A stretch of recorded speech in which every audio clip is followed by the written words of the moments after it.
Assalamualaikum warahmatullahi wabarakatuh. Kami dari kelompok 2, mata kuliah Entrepreneur Business Planning, Prodi Manajemen, Universitas Muhammadiyah Purworejo, yang beranggotakan dengan saya sendiri, Isna Amalia Zahrani, saya Kolbiana Zahra Adi Putri, saya Vina Rahmatul Ulia, saya Griamika Puspita, saya Fajar Januar Dwiga. Hari ini kami akan mewawancarai salah satu pelaku UMKM di Kabupaten Purworejo, yaitu Kak Alif Rehan, pemilik Berlian Catering. Untuk wawancaranya akan dilakukan oleh rekan-rekan kami. Simak video berikut ini. Oke, bismillahirrahmanirrahim. Assalamualaikum warahmatullahi wabarakatuh.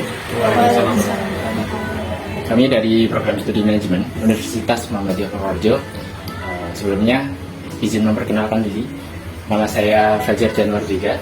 Teman saya Griamika Puspita, saya Vina Rahmatul Ulia. Di sini kami ingin mewawancarai tentang bisnis yang Mas lakukan. Sebelumnya kita perkenalkan terlebih dahulu ya. Perkenalkan. Ya. Nama saya Dava, selaku milik usaha catering Berlian. Langsung saja ya Mas, kita ingin mewawancari terkait dengan bisnis Mas Dava. Oke, sejarah awal berdirinya bisnis Mas Dava itu yang Berlian Catering itu bagaimana sih? Lalu siapa pendirinya dan didirikan tahun berapa? Oke, terima kasih Mas Fajar. Lalu dijawab saya. Iya. Oke. Jadi dulu itu awalnya sejarahnya atau berdirinya Berlian Catering ini itu didirikan oleh ibu saya. Itu dulu awalnya berjualan biasa. Sebenarnya awalnya dulu jualannya lotek. Oke. Ya seperti itu, di depan rumah biasa. Nah dari situ terus berkembang terus dari ibu saya. Kemudian akhirnya bisa membuka rumah makan dan catering itu. Dulu awalnya itu di Desa Pituruh. Kalau kalian ingin tahu, itu di barat kecamatan kurang lebih 200 meter. Itu letaknya di sana dulu rumah makan ini sebelum di Simbusan sekarang. Dulu itu didirikan tahun 1998 bulan Oktober. Jadi sampai sekarang masih berlanjut. Kemudian singkat cerita, sekarang saya sudah mulai membantu ya, istilahnya jadi ya asisten ibu saya, sama-sama bekerja sama ikut menjalankan usaha ini bareng-bareng sampai sekarang. Berarti tadi dari 1998 sampai sekarang, berarti udah 24 tahun ya? Iya, kurang lebih segitu. Perjuangannya emang luar biasa ya Mas. Iya. Lalu Oke, pertanyaan kedua ya Mas. Ketika pertama kali didirikan, Mas Dava tuh gimana sih ngenalin ke masyarakat? Oke. Dulu itu ya, kalau zaman dulu kan belum ada media sosial, belum ada platform e-commerce, marketplace dan sebagainya. Masih dengan cara manual. Kalau dalam bahasa manajemennya itu kalau kalian tahu WOM atau word of mouth. Nah, yaitu berlaku dulu ya, ada orang yang nyicipin, oh enak, akhirnya ya kebetulan gitu lah, kayak oh di sini enak, di sini, akhirnya pada ke Berlian. Terus yang selanjutnya, gimana sih cara Mas Dava agar usaha ini tetap bertahan di era sekarang dengan banyaknya pesaing yang serupa? Kita punya ciri khas sendiri, keunikan sendiri. Kita kan punya rumah makan dan catering. Kalau rumah makannya itu kita ciri khasnya itu ya menu masakan Jawa. Jadi dari dulu, kalau dari dulu sampai kita pindah di sini, kita punya kalau dulu menunya itu kita mengandalkan satu ciri khas menu yaitu ayam gorengnya. Cuma karena ternyata pindah lokasi itu menentukan juga selera orang. Nah ketika di sini kita pindah, jadi kita mengandalkan menu Mamat dulu. Jadi ternyata selera orang desa sama orang kota itu berbeda. Tapi dengan cara itu kita punya ciri khas, membuat satu ciri khas yang memang itu bisa kita andalkan. Nah, yang pasti itu kita punya menu ciri khas, kemudian penyajian, tampilan juga itu sangat-sangat perlu karena customer atau konsumen itu sangat melihat itu. Yang pertama sebenarnya ketika kuliner itu bukan rasanya, kan nggak mungkin juga ketika kalian ingin merasakan suatu kuliner itu nyicip dulu. Itu dari segi penampilannya dulu. Iya, itu yang pertama. Sebenarnya semua juga semua apapun itu usahanya yang berupa produk itu yang paling utama adalah penampilan atau penyajian. Jadi ketika penyajian atau penampilannya itu bagus, pasti konsumen akan melirik.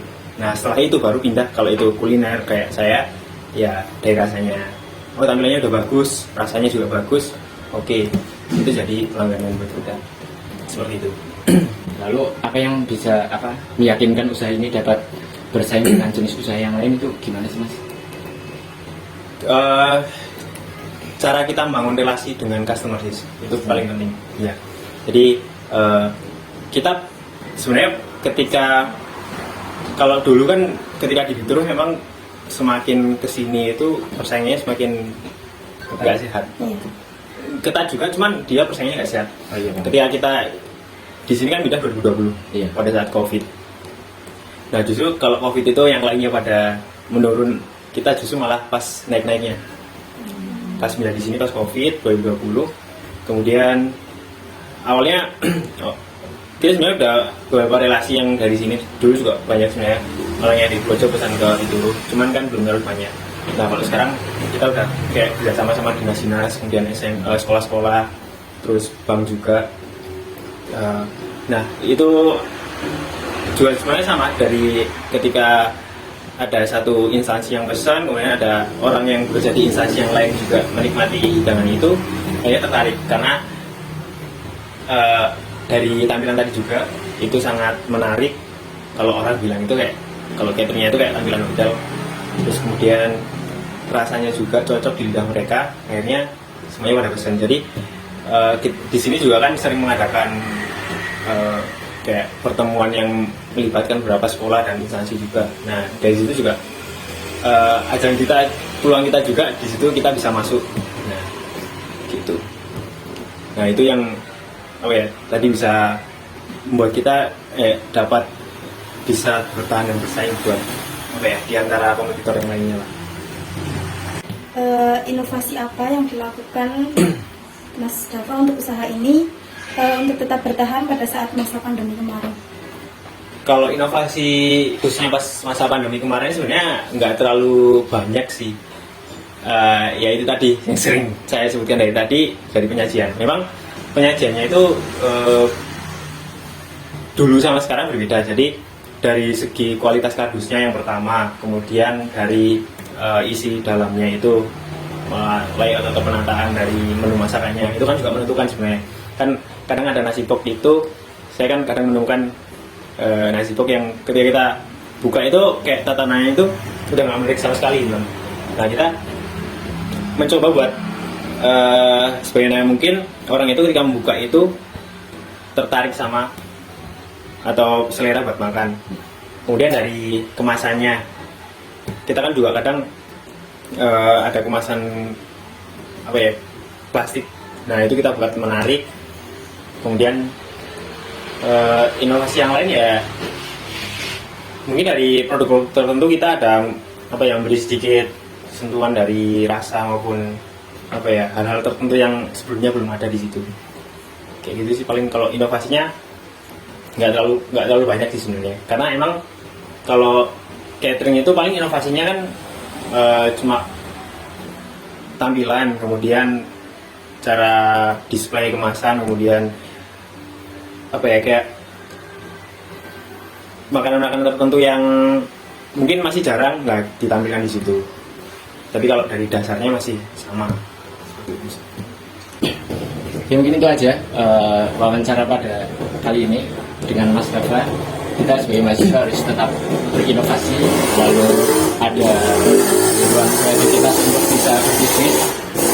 Ini itu aja Mas yang dapat kita sampaikan. Mas juga udah berbagi ilmu, Masya Allah. Alhamdulillah, terima kasih. Karena tadi sudah dibuka, kita tutup. Sekian dari kami.